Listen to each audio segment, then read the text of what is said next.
In today's video, we'll be going over the big PlayStation 4 game releases of the week. On top of that, we've got confirmation of a pretty big Japanese RPG in development for the PlayStation 4. From Software isn't done with Dark Souls quite yet, they are just taking a break, and we'll round out the video by taking a look at some excellent physical PlayStation 4 game deals again. Remember, the days of play sale is wrapping up, so you'll want to take advantage of that as soon as possible. More on that in a little bit. First, let's go over some of the new PlayStation 4 game releases this week, and there's nothing absolutely major this week in terms of big budget games. However, there are a few interesting titles, especially if you're into Japanese titles as well as some lower key titles, so let's just talk about some of these games. First up, on June 19th, we've got Anima, the Nameless Chronicles. It's a third-person action RPG that tells the story of a man without a name, an immortal being cursed to walk around the world until the end of time. A shadow of his past rises again in his path, and he will be forced to take part in a conflict in which the very existence is in question. You accompany him on a journey through his past lives and discover the secret behind the Gate of Memories. This actually looks like a pretty good game that hardly anyone is talking about. The third-person action-based gameplay looks okay based on the gameplay we've seen thus far. Probably not one that you'll want to pick up right away at full price, but definitely one to keep an eye on and maybe pick up down the line at a discount. Monsters like me.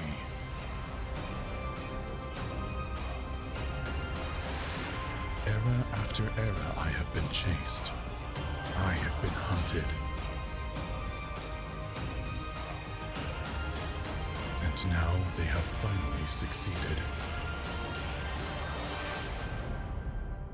You want to know how it... Also, we've got a Haimrik, which touts blending gameplay with the narrative of its story set in medieval times. It's combined with crisp humor and a rare visual style. Expect a journey that is sure to entertain. This is going to be another smaller budget title. It'll be releasing on the same day as Anima on June 19th.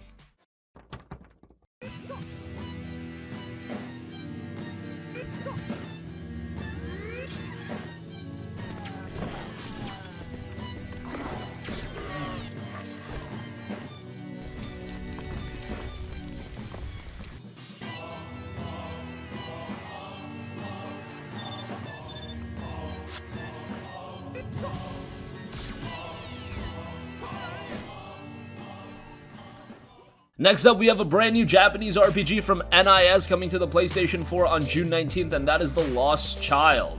The Lost Child has you follow an occult journalist who encounters a strange girl during his investigations into a series of mysterious suicides in Tokyo. The girl implores that the journalist must live before bestowing upon him a mystical device that allows him to capture celestial and arcane creatures. He's now thrust into a world beyond our own, home to horrific monsters and celestial beings. In it, he must delve into dungeons called Laird and solve the mystery of the device. So not exactly insane context for a Japanese RPG. If you're not familiar with Japanese RPGs, maybe that sounds a little bit ridiculous, but it is a dungeon crawling RPG with more than 50 entities from myths and legends to capture, each with 3 unique forms to progress through. Over 250 different skills to learn as well. You can switch between the Japanese voices as well as the new English voices and text, so they've got you covered on both ends there, which is pretty nice, as if you are picking up a game like The Lost Child, there's a chance that you'll want to play with Japanese voiceovers. The Lost Child will be releasing on June 19th.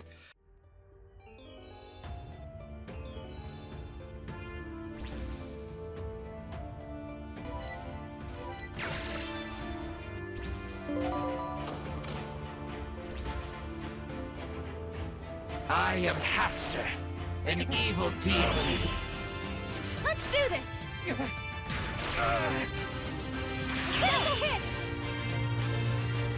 Witness the strength of the Chosen One, and we'll see who the real fool is.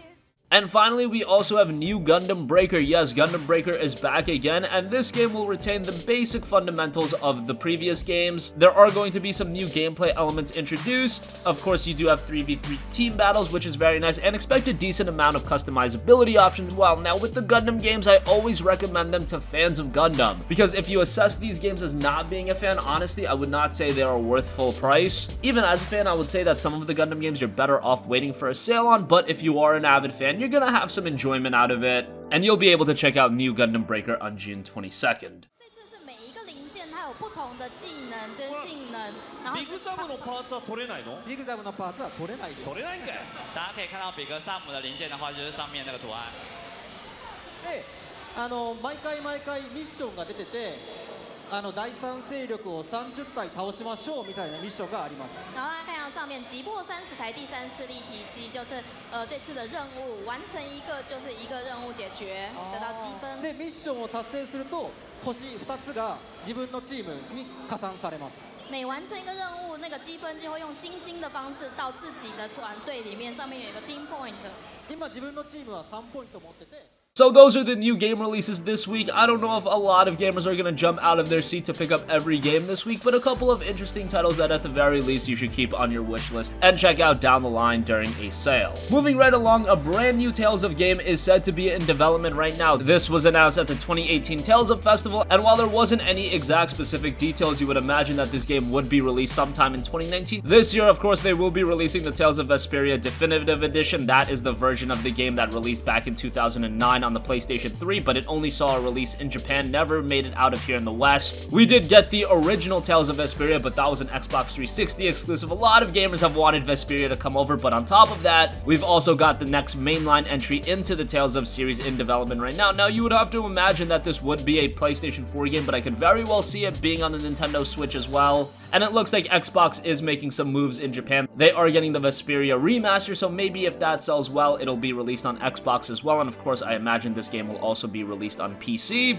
Honestly, the more platforms Tales of can hit, the better the franchise would be, because it is more of a niche JRPG franchise, but it has been rather consistent with all of its games, and Tales of Berseria was one of the best games in the entire franchise. I think after you play Tales of Vesperia, you're also going to realize that's a great game. So coming off the releases of Berseria as well as Vesperia Definitive Edition, I think the positive feelings towards the Tales of franchise is going to be at an all-time high, because both of those games are really good. Again, we don't know much about this game, but it is in development right now. Moving right along, I think a lot of gamers are wondering if From Software is going to ever go back to the Souls franchise. Of course, right now they are working on Sekiro Shadows Die Twice. That'll be released in 2019. They've also got a PlayStation VR game in development, but Souls does hold a fond place in a lot of gamers' heart, and here's what they said about it. Quote, "It wasn't necessarily that I wanted to, not moving away, but taking a break from the Souls series wasn't the only strongest motivation to work on this game as a result of now coming to the stage of being able to show what we have so far. It has really helped me freshen things up. It's not just about different kind of games or a different format. We're learning things in VR, which is a new technology. This game is actually also developed in Unreal. There's been a lot of learnings already. So they're just taking a break from Souls. At some point, I'm sure they're gonna come back to it, especially because this is the franchise that really got From Software's name out there. I know they've had games like Armored Core, but they haven't had the mass appeal that Dark Souls has had. Of course, Sekiro Shadows Die Twice is a similar action-oriented game, and I'm sure a lot of Souls fans are gonna check out that game, but by no means is Sekiro a Souls game. It's just an action game, and it looks very good, but at some point in the future, expect From Software to revisit Souls again.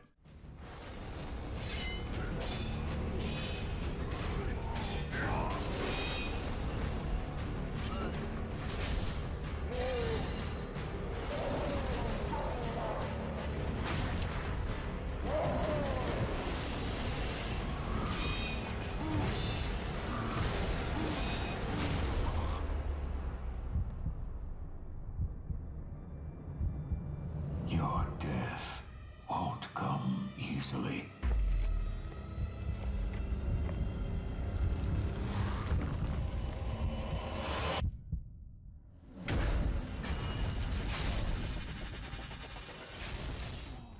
And finally, to round out this video, I just want to quickly take a look at some game deals that are still available. The PlayStation Days of Play sale ends tomorrow, so you gotta take advantage of this as soon as possible. Horizon Zero Dawn is $9.99 at Best Buy, and remember, at Best Buy, if you're a GCU subscriber, you still get that 20% off. You're paying $8 for Horizon Zero Dawn. That is insane. Alternatively, you can pick up the Horizon Zero Dawn Complete Edition for $16. That's after GCU, $20 base. That is a fantastic deal. Until Dawn, Rush of Blood is down to just $9.99. That's a pretty good deal for a decent PlayStation VR game. Yakuza Kiwami Steelbook Edition is available for $18.99 at Best Buy. That's a pretty good deal, been available around that, but hasn't gone much lower than that. Remember all of the other Days of Play sales. Shadow of the Colossus is available for $19.99. A lot of the PlayStation 4 exclusives have been discounted. God of War is down to $49.99, so take advantage of that sale as today is the last day. But that is going to conclude this video. This week is rather light great in terms of game release, but Anima the Nameless Chronicles I feel like could be a sleeper game. I don't expect it to be a marquee success, but a game that I think a lot of RPG fans should have their eyes on. Haimrik looks interesting. The Lost Child is going to be up JRPG fans' aisle. And new Gundam Breaker, if you're a Gundam fan, that's one to check out as well. As far as news goes, more JRPG talk. A brand new Tales of game is in development right now. That'll probably be released sometime in 2019 this year. We can be looking forward to the Tales of Vesperia Definitive Edition, and that should be very nice. And From Software will return to Souls at some point. They are just taking a break for now, working on Sekiro Shadows Die Twice, as well as the brand new PlayStation VR game Destiny.